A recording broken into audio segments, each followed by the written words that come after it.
Hey, what's up, folks? Welcome back to On Texas Football, and welcome to another edition of Football Theory. I'm lifetime Longhorn Rob Babers. Pleased to be joined by our coach, former high school football coach at Burnet, Capel, Brownwood, Rotan. Also played college football at Abilene Christian, coached there as well. Was on the University of Texas football coaching staff for multiple head coaches. It's our coach. You can catch his work these days at shipleyranches.com. Coach Bob Shipley. What's going on, Coach? How you doing?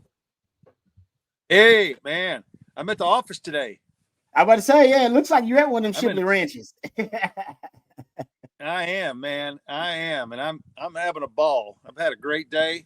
We had a little bit of drizzle out here in West Texas today. A little moisture. It's always good. Always good. Yeah. Getting ready. So happy holidays to everybody out there too. You as well, Coach. Yes, sir. Happy holidays. Yeah. Merry Christmas to everybody out there who's watching us. We appreciate you guys. Everybody in a good mood, of course, because the Longhorns are still playing football this late in the season. Beautiful thing. They'll be facing the Arizona State Sun Devils. We'll get to that here. We'll preview the X Factors. We'll talk about the X Factors. Of course, the X Factors, Cam Skattebo, one of the best, one of the best running backs in the country. We'll also talk about the quarterback, Sam Levitt. We'll get into the a couple of things that are worrisome on the Texas side of things, even though they're playing some really good football right now. We'll talk about that. Could be X factors in this matchup. The Longhorns are favored by nearly 2 touchdowns for a reason. They are a much better team. At least they have a much more talented team overall than Arizona State, but Arizona State's getting hot at the right time. They might be one of the hottest teams in the country. But first, before we get started, let's thank our friends over at HomeField Apparel. HomeField Apparel sponsoring this edition of Football Theory. HomeField Apparel, a premium collegiate apparel brand based out of Indy, folks. But trust me, folks, they are fantastic. They get all their great products to you no matter where you are. Over 180, all right, colleges are represented in their wide range of colleges. You can actually go check it out at homefieldapparel.com. They have great brands, vintage designs. You won't find these designs anywhere else. People always ask probably, hey man, where did you get that? Where did you get that? I wonder. Hey, go to homefieldapparel.com. All right, you got great designs, a lot of them vintage. I appreciate that. You won't find it anywhere else. And if you use that code, you see it right there on your screen, Texas24, you'll get 15% off of whatever you get at homefieldapparel.com. So go check it out. They have a great comfort. It's great high quality gear as well. And like I said, what I love about it, vintage designs you won't find anywhere else. All right, you can only get it at homefieldapparel.com, and you can get it for a 15% off if you use the code there, Texas24. All right, let's get right to it, Coach. Let's talk about the Arizona State Sun Devils a little bit. But what obviously the biggest star of the team, if you will, and the best player on the team is their running back, Cam Skattebo. This is what I found intriguing doing some research on him. Now, he's got over 1,500 yards, almost 6 yards per rush, 5.9 yards per rush, 19 touchdowns. He's also right now the leading receiver on the team, too, because they lost their leading receiver, Jordan Tyson. So he is a one-man wrecking crew. He's a one-man show. He's the most downhill runner. He's not actually physically imposing. He's about 5'11", around 215, somewhere around there, between 215 and 220. So, Coach, he's not that physically imposing, but they run a downhill running scheme. I went and looked at it. So, Texas runs a lot of zone concepts. We talk about the outside zone, the wide zone all the time. They're bread and butter concepts. Well, the Arizona State Sun Devils, they run a lot of gap and power concepts. They're the complete opposite of Texas. 59% gap runs for Skattebo on the season. If you go look at the last 6 games on their 6-game winning streak, Coach, that number is around 67% gap and power scheme runs for Skattebo. In the last 4 games, it's 70%. In the last 3 games, 83% power and gap runs for Skattebo. They're trending toward just being a downhill running team running right at you. If you're on the defensive side, how do you combat a downhill running team? Because I don't know if Texas has faced a team right now that is running the ball in such a downhill power fashion as much as Arizona State will. Yeah, it will be a tough test for our defense. But the thing that I love about our defense is they show up. They've shown up every single game this year. And obviously they have a great respect for their opponents. They have a level they like to play at. But we're going to have to crank it up a notch here. I mean, they're really going to test our front. And I think, as everybody understands and everybody knows, defensively, you try to take away what the offense does best. And so, you stack the box. I don't know. Obviously, they don't have the versatility on their offensive line as we do. When you've got just motor graders, it's you can just come off the ball and move the line of scrimmage, and you can run your gap schemes and you can run your power schemes and stuff like that. It's a little more. It takes more of an athletic lineman to run the zone like we run a lot. So they just have road graders who just come off, and it will be a tough test for us, and they will have some success. I don't know how much they'll have, but they just pound you and pound you and pound you and pound you and just try to get first downs. And they'll try to wear you down. They're going to try to keep the ball obviously away from our offense. And so I just think, as last week we were more NASCAR stuff, and we did once we got settled in, I thought we did a decent job.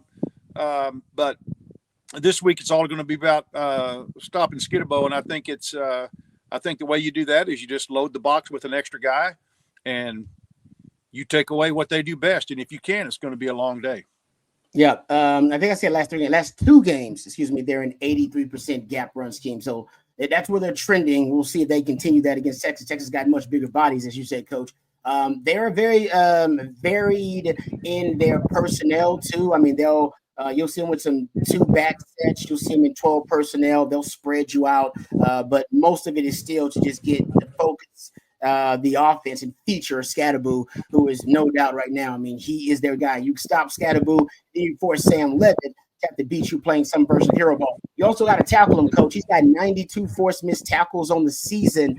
He's a workhorse guy. How about this? 69% of his rushing yards have come after contact. Almost 70% of his rush yards come after contact. 4.1 of his 5.9 yards per carry are after contact. So tackling is big when you face this guy on the second level. Yeah, there's no doubt. And I love the way our safeties have been coming up, and supporting the run, and we're certainly going to have that. Obviously, we're going to see some play action stuff once they see us all in on the run. They'll try to throw it over the top and catch our safeties coming in to stop the run, but that's okay. Rod, we've talked about this a little bit, but this Arizona State team reminds me some offensively of Vanderbilt, and that they're not gonna try to be a real fast team. They're going to try to control the game. They're going to try to keep the ball away from our offense. They're going to try to get first downs and just slow it down and frustrate Texas offense. And it can do that sometimes. It certainly happened to me sometimes in my career when, you're used to going fast pace and scoring and the other team just doesn't give you the ball.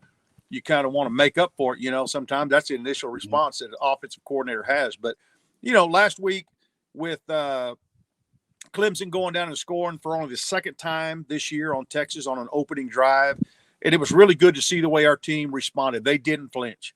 And so I think no matter what happens this week, I don't think you'll see our defense flinch. You won't see our offense flinch. We're just going to have to be patient because they will try to control the ball. They'll try to control the clock. And by doing that, keeping our offense off the field, that's their best chance at winning the football game. Totally agree with the coach. And their time of possession, they're around 32 minutes, somewhere around there in time of possession. They'll try to hit that mark or higher if they can. They got to stay on the field to do that. That's the tall task against Texas. If they are going to stay on the field, their quarterback's going to make some plays. Skattebo is a great back. He's going to make a couple of plays here and there, but it's going to be hard for him to hand the ball off to him 35, 40 times against the Texas defense. One of the things that I think is interesting, we talk about how unique this offense is or the challenges for Texas defense. They're going to play a team that probably runs more power gap concepts than they've seen so far this season, but also play action pass. According to Pro Football Focus, the play action pass rate for Sam Levitt and in this offense is around 39%. They got him almost 40%, coach, of his passes or play action passes. I don't know if they face a quarterback that uses play action passes much. It wouldn't make sense because Skattebo down here running attack. Off of that, they also love the pistol. They'll probably run as much pistol as we've seen a team run. They run a lot of pistol and to give them more of a downhill running effect. And out of that, they'll utilize the play action. And that's where Sam Levitt really does shine. He's playing really good football right now, coach. I mean, yes. Right now, you look at the last 6 games on this winning streak they've been on. He's a big part of it. 16 touchdowns, 1 interception, He's got 5 of the last 6 games. He's thrown at least 3 touchdowns and 0 interceptions in 5 of the last 6 games. I don't know who he's you're very playing effective. Yeah, and the thing about Skattebo is you don't want to take, just because he doesn't get the ball, you still have to know where he is all the time. As you said, he's also their leading receiver. And so just like I said, they can fake the ball to him and then run a screen to him, which sounds a little bit crazy to do that, but they'll do that, and they'll get the ball to him any way they can. And so I think we got to know where he is all the time, obviously, and just be patient. Just don't let 3 yards a pop, barely moving the chains. Don't let that discourage you, man. Just stay the course. Let them make a mistake. And, I think if our defense shows up, and even if Arizona State plays their best game, if our defense is on, it's still going to be a tough game for them to score, any points of significance, in my opinion. Would it be just a too simplistic of a game plan? Their leading receiver, Jordan Tyson, who's a stud, by the way. His brother was an NBA player, so he's got genetics, and he's going to be in the NFL too. He suffered a season-ending injury, so he's out over 1,100 yards receiving this season. Skattebo is the second leading receiver because that's how productive he was in the passing game. Is it just too simplistic, coach, to say, you know what, we're going to man up on the outside, we're going to stack the box? And Sam Levitt's a good quarterback. Absolutely. His best weapon, coach. Yeah. And you and I have talked about this before on Theory many times, Rod. The only problem with that is, it sounds great. The only problem with it, as you know, if he does bust through the front, then the DBs are chasing their receivers down the field, and the running back is carrying the ball, chasing our DBs. That's the only, as you know, that's the only thing.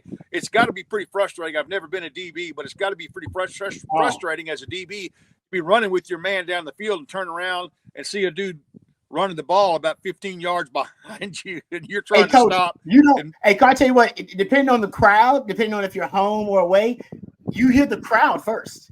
I'll be running with the guy man to man, and out here, if we're at home, I'll hear the crowd, groan. Oh, and I hear the crowd like, oh no, something bad happened. And if we hear the crowd goes wild, and I'm running with my guy, we must have got a sack. Something good happened.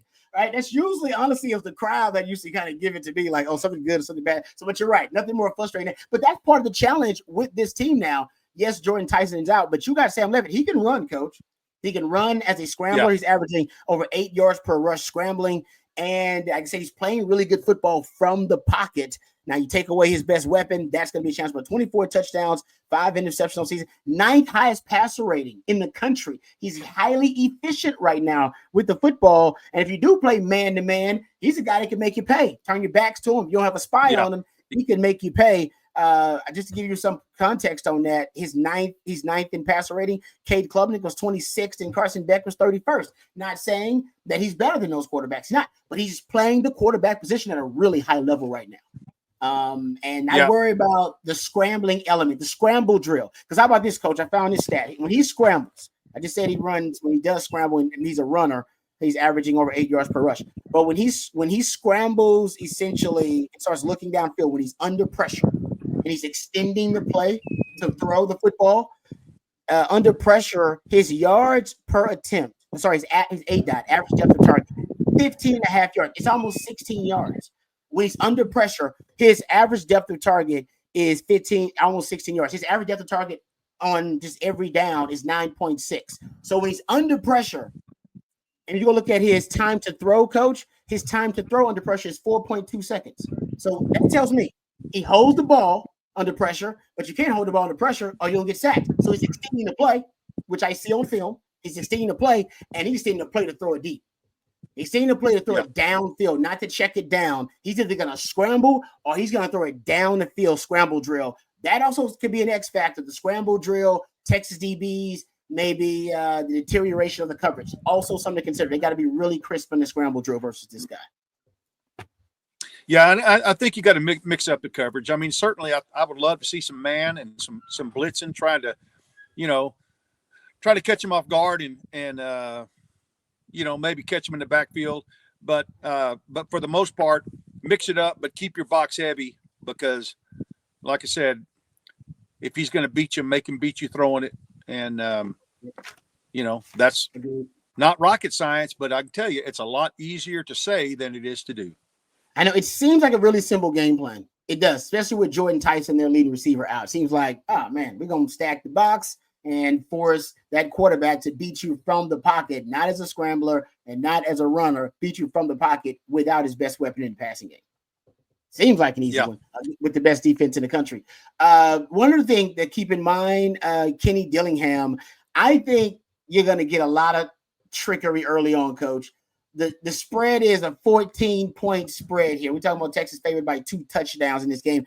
Hell, they just beat Clemson by 2 touchdowns. They're favored by 2 in this game. A lot of people think that Clemson's a better team than this Arizona State team. I believe, and if they watch out the film, they know the Sark run is happening at one point during the game. It's going to happen. It's almost impossible to keep the Sark run from happening. And the only way to keep from happening is to keep the ball and get Texas off the field. Those are easier said than done. So I think in order for them to try to keep it close, at least in the first half, before the Sark run can happen, I think you'll get a lot of exotic trick plays. Your flea flickers, your double pass, reverse pass. Skattebo's got 1 pass on the season. I would bet money he might have another one. Or something weird, a throwback pass. It's gonna happen, Coach, because they have to close the gap. There's a talent gap here, Coach, and it is a wide one. How do you close that gap? Strategy, tactics, scheme. Yeah. It's I think that's right. I haven't thought about that much, but I think that's exactly right. I they're not going to leave anything in the chamber. They're going to throw everything at us they have, and so you just got to be ready. And they may make some explosive plays on us. They probably will, but and trick plays happen. But I don't think one or two trick plays is going to be enough for them to win the game. But people are playing right now because they're dang good, and so I don't want to take anything away from them. But I also don't want to take anything away from the Longhorns because they're dang good. And they deserve to be considered the favorite until, somebody proves otherwise. Nope, totally agree with you. I think it's I think there's. Hey, here's one question I have for you, Rod. Go ahead, Coach. One question I have for you is, with all the UT players, former UT players on the Arizona State roster now, does that worry you at all about, signals, audibles, stuff from this staff that do you think that's going to be an advantage for them? No, because I don't know if any of them have been on the team recently enough to give them a schematic advantage with it about in terms of inside knowledge. And a lot of those guys don't in terms of impact on the game. I believe only Xavier Alford's the only one that's playing, actually getting a lot of playing time. Even Zach Swanson, some of the other guys, Troy Murray, Jake Smith. I don't know if they're playing that much. Based on just watching the film, I don't see a lot of them. I don't think it will. Of course. Of course, Jake didn't play for Sark. He was a Herman guy, and then he transferred, I think, to USC to Arizona State, if I'm not mistaken. Troy Murray, I think Troy Murray was a Herman guy too, right? So I want to say it's too much time in between. I'm sure those guys will be motivated though, but Zach Swanson already said it, right? Said basically the staff told him he couldn't play for them. So hey, extra added motivation, maybe a little bulletin board material for them. I think they're gonna need it. They'll need that extra motivation. 2 more things before we end the show here, Coach. We talked about last show, football theory. We talked about the third quarter woes for Texas. They did continue. They did not, obviously lead to Longhorns, losing a game like they did versus Georgia. But they still were a little bit, stagnant offensively in the third quarter. Seems like there's something going on there. Now 5 games in a row where Texas had a lackluster third quarter. Do you still, we discussed it thoroughly, so obviously we're not going to dive as deep into it as we did last show. Please go check out the last football theory if you want to hear Coach and I go deep into it and go down the rabbit hole. But do you got any ideas after watching another third quarter that seemed a little lackluster, what Texas can do to spice it up a little bit? I wish that we came out with the same intensity that we start the game with. I would love, as we talked about earlier this week, I think on the winning drive, just coming out in all gas, no brakes, just fast tempo in the second half, and just come out with a sense of urgency. I really haven't seen us do that lately, and I think that's what we do best. And I wish that Sark would have some scripted plays in his hip pocket that he feels really good about, so we can start the second half on a positive note. Yep. No, and they started. I mean, they drove down. They had a double-digit drive. Field goal. Yeah. And exactly. It ended up having to kick a field goal there. So, yeah, it's always seems like it's a different issue in the third quarter. But Sark was asked about it, and Sark said he would address it. And usually Sark gets what he emphasizes. That's what he likes to say. And that last game, they emphasized trying to play a clean game without penalties. And they did. They had one of their best games in terms of penalties. So hopefully they're going to emphasize getting off to a faster start in the third quarter. One other thing, third quarter woes, that's been a thing for the last month or so for Texas.